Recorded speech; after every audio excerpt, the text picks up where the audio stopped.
శుక్రవారం భారత స్టాక్ మార్కెట్లో ట్రేడింగ్ ఘోరంగా కుప్పకూలింది. అన్ని రంగాలు ఎరుపు రంగులో ట్రేడ్ అవుతూ నష్టాల్లో రక్తపాతాన్ని తలపించాయి. అమెరికా అధ్యక్షుడు డొనాల్డ్ ట్రంప్ సుంకాల ప్రకటనలు ఇప్పటికే ఇన్వెస్టర్లలో నమ్మకాన్ని దెబ్బతీశాయి. ఈక్విటీ బెంచ్ మార్క్ సూచీలైన సెన్సెక్స్, నిఫ్టీ దారుణంగా పడిపోయాయి. ఈ రోజు ఉదయం 10 గంటల సమయంలో సెన్సెక్స్ 991 పాయింట్ల నష్టపోయి 73,621 వద్ద ట్రేడ్ అవుతోంది. నిఫ్టీ 303 పాయింట్లు కుంగి 22,241 వద్ద కదలాడుతోంది. సెన్సెక్స్ 30 సూచీలో అన్ని షేర్లు నష్టాల్లోనే ఉన్నాయి.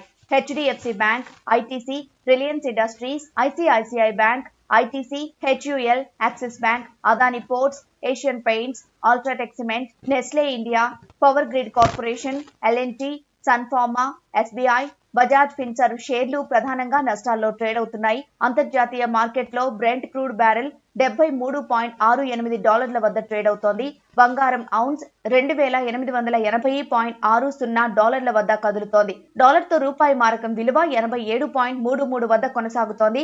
ఐటీ, టెలికాం, లోహ షేర్ల నష్టాలు ఆజ్యం పోశాయి. బ్యాంక్, ఐటీ స్టాక్స్ కూడా నష్టాల్లో ట్రేడ్ అవుతున్నాయి. అంతర్జాతీయ బలహీన సంకేతాల నడుమ ఇన్వెస్టర్లు ఆచితూచి అడుగులు వేస్తున్నారు. బీఎస్ఈ లిస్టెడ్ కంపెనీలో మార్కెట్ విలువ 5.8 లక్షల కోట్లు తగ్గి 387.3 లక్షల కోట్లకు చేరుకుంది. మరోవైపు అమెరికా మార్కెట్లు కూడా గురువారం నష్టాల్లో ముగిశాయి. ప్రధాన సూచీలైన S&P 500, నాస్డాక్ దాదాపు 2% మేర క్షీణించాయి. మరోవైపు ఆసియా పసిఫిక్ ప్రధాన సూచీలు నేడు అదే బాటలో పయనిస్తున్నాయి. Australia ASX 1%, Japan Nikkei 2.18%, Hong Kong Hang Seng 2.22% మేర నష్టంతో ట్రేడ్ అవుతోంది.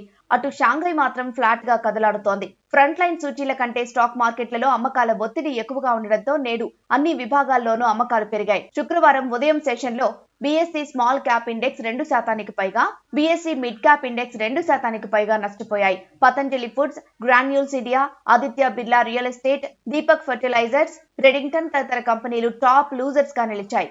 అయితే KEI industries, star health and allied insurance company షేర్లు లాభాల్లో ట్రేడ్ అవుతుండడం విశేషం.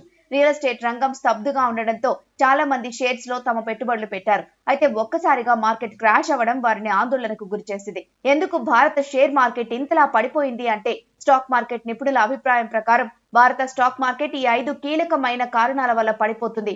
MSCI పునరాలోచన, డిఐఐలు అధిక స్థాయిలో నిలిచిపోవడం, యుఎస్ బాండ్లు పెరుగుదల, చైనా FIIలు తరలిపోవడం వంటి కారణాలతో భారత షేర్ మార్కెట్ కుప్పకూలిందని వారు అభిప్రాయపడుతున్నారు.